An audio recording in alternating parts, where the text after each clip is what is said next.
સાહેબ આ વાર્તા સાંભળજો, અને દાંપત્યનો આવો દાખલો જો આપણે આપી શકીએ ને તો હું માનું છું જીવન સફળ છે.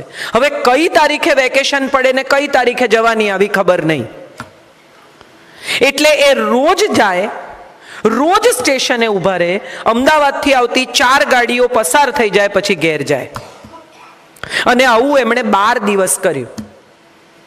12મા દિવસે મારા નાની ઉતર્યા, મંગળાબેન એનું નામ, લગ્ન કરીને આણું નહીં કરેલું, વહુને ઘેર લઈ આવ્યા અને કાગળ લખી દીધો કે મેં એને પારડી ઉતારી લીધી છે, એની ચિંતા કરશો નહીં. કટ ટુ સિનેમામાં જેમ આવે એમ વર્ષો પછી અમે બધા છોકરાઓ 8-10 વર્ષના યાદ રાખી શકીએ એવડા, અને દાદાજી કંઈ પણ વાતમાં ગુસ્સો કરે, મારા નાના જેને અમે બાપુજી કહેતા, એ કંઈ પણ વાતમાં ગુસ્સો કરે એટલે મારા નાની એમ કહેતા કે આવું વઢવા માટે 12 દાડા ઊભા રહ્યા હતા. જિંદગી કેટલી મધુર હોઈ શકે એનું આ દાખલો છે. ને મારા બાપુજી પણ હશે કે ખબર હોત તો ન ઊભો રહ્યો હોત. આપણે બધા અજાણતા જ દાંપત્ય જીવનને કોઈ બંધન, કોઈ સમસ્યા, કોઈ પ્રોબ્લેમ માની બેઠા છીએ. બંને જણાને એક જ શોખ હોવો જોઈએ, બંને જણાને એક જ ચીજ ગમવી જોઈએ, બંને જણાને એક જ પ્રકારની લાઈફ ગમવી જોઈએ. આવું જરાય જરૂરી નથી ને આવું કોઈ શાસ્ત્રમાં ક્યાંય લખ્યું નથી. આપણે બધા એવું માનીને ચાલીએ છીએ કે સંગીતનો શોખ પતિને હોય તો પત્ની ભેગી જાય જ, બીજી રોમાં ઊંઘી જાય. પતિને તકલીફ પડે કે આ ઉઠ ઉઠ, અરે ભાઈ શાંતિ રાખો, મને આવા રાગડા ગમતા નથી, તો કેમ આવી પણ તું? પણ પત્નીને એવો ભય છે કે જો હું નહીં જાઉં તો ક્લાસિકલ મ્યુઝિક ગમતું હશે એવી કોઈ બીજી છોકરી એમને ગમી જશે. બીજી તરફ પત્નીને નાટકો જોવાનો, સિનેમા જોવાનો શોખ છે. પતિ અકળાયેલા, કંટાળેલા આખા પિક્ચરમાં એની બાજુમાં બેસીને બોલ્યા કરે, આ તો કઈ પિક્ચર કહેવાય, આ તો કેટલું ખરાબ છે, આ જોવા ખોટી તું મને લાવી, પૈસા પડી ગયા. ન પેલી સિનેમા એન્જોય કરી શકે, ને પતિની કંપની એન્જોય કરી શકે, ને છતાં એ પતિને દરાર લઈ જવા એવો એનો આગ્રહ. આની સામે મારે એક મજાની વાત કહેવી છે. સંજય કોઈ દિવસ, મારા હસબન્ડ કોઈ દિવસ ટાઈમસર પિક્ચર જોવા ભેગા થાય જ નહીં. અમે પહોંચીએ ત્યારે 5-10 મિનિટનું પિક્ચર જતું જ રહ્યું હોય. 1-2 વાર ટિકિટ ફાડી નાખી, ઝઘડા કર્યા, સિનેમા થિયેટરના ઓટલા પર બેસી ગઈ, આવું બધા ત્રાગા કર્યા પછી મને એવું સમજાયું કે આમાં કંઈ ફેર નહીં પડે. એટલે મેં એવું નક્કી કર્યું કે હું બધા પિક્ચર એકલી જોઉં. મને બહુ જ ગમે છે હિન્દી સિનેમા, એટલે હું બધા સારા ખરાબ જે આવે જોઈ જ કાઢું, એને નથી ગમતા. એક દિવસ હું લિફ્ટમાં ઉપર જતી હતી સિનેમા જોવા માટે, તો વોચમેને મને, પેલા લિફ્ટમેને મને પૂછ્યું, કેમ કે રોજ જોઈએ એક ટિકિટ સાથે ઉપર ચડું જ્યારે બી જાઉં ત્યારે, તો મને કે આપ સબ પિક્ચર અકેલી દેખતી હે. એટલે એણે નોટિસ કર્યું હશે ને કે આવા બેન આ પિક્ચર જોવા દર વખતે આ બાઈ એકલી જ હોય છે. એટલે મેં એને કહ્યું હા ક્યું? તો કે અકેલે कैसे देखा जाए? એટલે મેં કીધું સબ देखते तो उधर ही है, एक दूसरे के सामने कहाँ देखते हैं? સત્ય તો આ જ છે, તમે બધા જુઓ છો તો સામેની બાજુ, બાજુમાં કોણ બેઠું છે એની સાથે તમને ફેર શું પડે? પણ આપણો આગ્રહ, હઠાગ્રહ, દુરાગ્રહ એ છે કે મને ગમે એ તમને ગમવું જ જોઈએ, હું એન્જોય કરું એ તમારે કરવું જ જોઈએ. મારા સગા સાથે તમે સારો સંબંધ નથી રાખતા, હું તમારા સગા સાથે બહુ સારો સંબંધ રાખું છું. તમે ભલા માણસ છો, તમે રાખો, એ નથી તો એ નથી રાખતા. આમાં આપણે શેને માટે દરેક વાતે ત્રાજવા લઈને ઊભા રહી જઈએ છીએ કે હું આટલું કરું તો તમારે આટલું કરવું જ પડે. ભારોભાર તોલી આપો, બાકી નહીં. અને ભારોભાર તોલે ત્યાં સુધી તો વાંધો નથી, ઘણાને તો નમતું જોઈએ કે હું કરું એનાથી વધારે તમારે કરવાનું. દાંપત્ય જીવન એ કોઈ બાર્ટર સિસ્ટમ નથી. તમને ગમે તો તમે કરો, તમને મજા પડે તો તમે આપો, તમને ગમે તો તમે જીવો, તમે સ્નેહ કરો, વાલ કરો, ક્ષમા કરો, સમજણ બતાવો. પણ તમે બતાવો છો માટે સામેની વ્યક્તિએ બતાવવી જ પડે, આ આગ્રહ નકામો છે. આપણા બધાનો પ્રોબ્લેમ એ છે કે આપણે એવું માનીને કરીએ છીએ કે હું કરું એટલે કરશે. આ ઇન્વેસ્ટમેન્ટની જેમ કરીએ છીએ. જયભાઈએ કહ્યું ને કે બેંકમાં નોટ નાખો, પછી એ નોટ, એની એ કરન્સી તો તમારી પાસે પાછી આવે નહીં. દાંપત્ય જીવનમાં પણ એવું છે. તમે માફ કરો, તમે કાળજી કરો, તમે સ્નેહ કરો, તો એ એની રીતે સ્નેહ કરે, એ એની રીતે કાળજી કરે. તમે બહુ અત્યંત ઉભરાઈ જતા હો, સ્ત્રી સામાન્ય રીતે પણ બહુ કલ્પનાશીલ છે, સંવેદનશીલ છે, રોમેન્ટિક છે, સરપ્રાઈઝ આપે બર્થડેને દિવસે ઊંઘમાંથી 12 વાગે જગાડીને. હવે તો 40th બર્થડેની સરપ્રાઈઝ ગજબ ચાલી છે. અંધારું હોય ને બધા ઘરમાં હોય ને પછી પેલા બેન બહારથી આવે ને એકદમ લાઇટ થાય ને બધા હો કરે ને પેલા બેન કે ઓ માય ગોડ. મને અંગત રીતે એવું લાગે છે કે લગ્ન જીવન એ સરપ્રાઇઝીસ, રોમેન્સ, કલ્પનાશીલતા, બાર્ટર આવી કોઈ ચીજ જ નથી. 4 વસ્તુના પાયા પર લગ્ન જીવન રચાયેલું છે અને 4 જ પાયા પર ટકે છે. સૌથી પહેલો પાયો છે ને એ સમજણનો છે.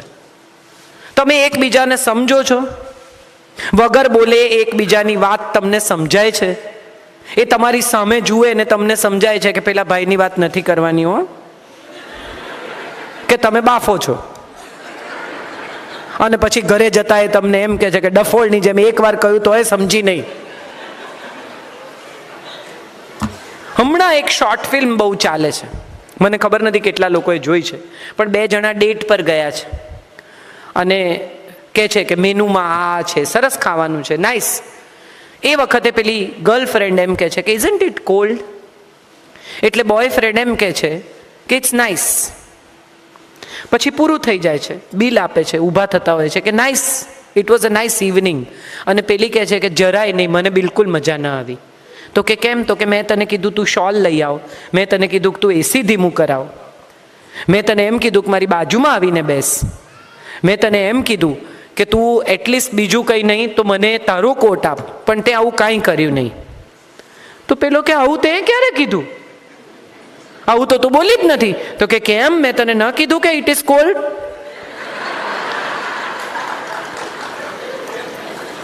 આપણે બધા અનસેડ વર્ડ નથી સમજી શકતા. આઈ લવ યુ કહેવાય ને તો જ પ્રેમ. કેટલી બધી પત્નીઓની સિરિયસ ફરિયાદ હોય છે કે આટલા વર્ષમાં મને કોઈ દિવસ આઈ લવ યુ પણ કીધું નથી. મારે બધી પત્નીઓને પૂછવું છે કે તમે માંદા પડ્યા ત્યારે દિવસમાં 5 વખત તમારા ખાટલા પાસે આંટો મારી ગયા છે? ઓફિસ ન જવું હોય એવા મન સાથે ઓફિસ ગયા છે? બધા એકબીજા સાથે વાત કરે છે કારણ કે બધાને સમજાય છે કે આ હારી કહે છે સાચું.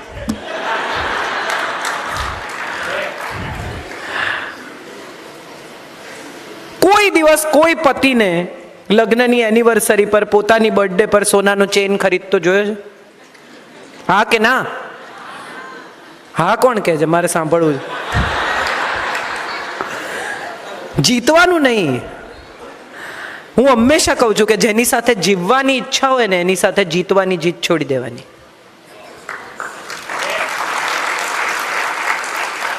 ખાલી પાડવા ખાતર હા ન પાડો, પણ તમારી બર્થડે પર, તમારી એનિવર્સરી પર, તમારા આનંદના પ્રસંગે કયા વગર સાડી દાગીના એમનેમ આવી જાય છે. આ પ્રેમ નથી, આઈ લવ યુ નથી.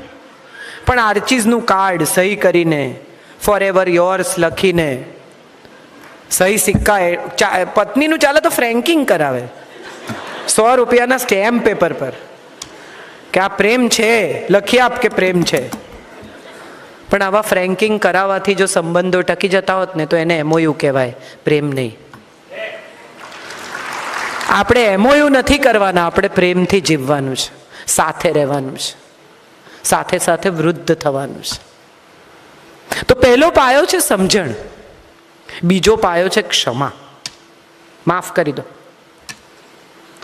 યાદ નહીં રાખો. જયભાઈ એકવાર રાતના 2:30 વાગે ટ્વીટ કરેલું કે એણે એક નાનકડી ભૂલ કરીને યાદ રાખીને તે બહુ મોટી ભૂલ કરી. હું સામાન્ય રીતે કોઈ દિવસ એમને જવાબ નથી આપતી. તે દિવસે મેં લખ્યું, મેં કીધું વાહ જયભાઈ, બહુ મોટી વાત છે. એણે એક નાનકડી ભૂલ કરી, એ યાદ રાખીને તે બહુ મોટી ભૂલ કરી. કેટલી બધી પત્નીઓ ઝઘડો થાય ને તો આજથી 10 વર્ષ પહેલા આપણે જ્યારે અમદાવાદ ગયેલા ત્યારે તમે મારી સાથે આમ તેમ ફલાણું ટીકણું કરેલું, ત્યાંથી ઝઘડો ચાલુ થાય. એક પતિ પત્ની લડતા હતા, સવારે 10 વાગે ઝઘડો ચાલુ થયો, પડોશીને એમ થયું કે આ તો એન્ટરટેનમેન્ટ, ચાલવા દો. થોડી વાર ચાલ્યું, વળી બપોર પડી, બંને જણા જમ્યા, વળી પાછો ઝઘડો ચાલુ થયો. હા તો પોરા ખાઈ ન કરે ને, પતિ પત્નીના ઝઘડા પોરા ખાઈને થાય. ખાઈ પીને સૂઈ જાય, પાછા ઉઠીને લડે. તો રાતના 10 વાગ્યા. પડોશીઓને એમ થયું કે હવે ઘણું થયું. એટલે એક સમજણવાળા ભાઈ, જરાક શાંત સ્વભાવના ચંદ્રકાંતભાઈ જેવા, બાજુમાં ગયા અને જઈને પૂછ્યું કે ભાભી થયું શું? એટલે પત્ની ખીજાઈ ગઈ ને એણે કહ્યું કે સવારે 10 વાગ્યાથી ચાલે છે, અત્યાર સુધી કોઈને ખબર હોય કે તેમાંથી ચાલુ થયું? સમજાશે ધીમે ધીમે. આપણને એ પણ યાદ નથી કે આપણે કઈ વાતે લડી રહ્યા છીએ. મુદ્દા પ્રસ્થાપિત કરવા એ દાંપત્ય જીવન નથી. માફ કરી દો, ગમે તેવી મોટી ભૂલ હોય. ઘણી પત્નીઓ કે માફ કરીએ ને એટલે ટેવ પડી જાય, પછી કરી તો જુઓ, પછી સમજાશે. એનામાં પણ માણસ તો છે ને, એને પણ સમજાય છે કે આણે મને માફ કર્યું છે. દરેક માણસ એટલો નફ્ફટ, એટલો બેજવાબદાર, એટલો ખરાબ નથી હોતો. અને અહીંયા મારે જે વાત કરવી છે એ કરવી છે કે મમ્મીઓ બધી છે ને, એટલે છેક મારા દાદીના સમયથી મારા પપ્પા અને મારા પપ્પાના સમયમાં હું ને બધા મમ્મીઓ એવું માનીને ચાલે છે કે દીકરો મારો ને વહુ નકામી. એટલે મમ્મી સામાન્ય રીતે એવી ફરિયાદ કરે કે તારી વહુ આમ કરે છે ને તારી વહુ તેમ કરે છે. પુરુષ માટે બહુ ડિફિકલ્ટ છે કે તારે ડાબુ ફેફસું જોઈએ છે કે જમણું, બોલ.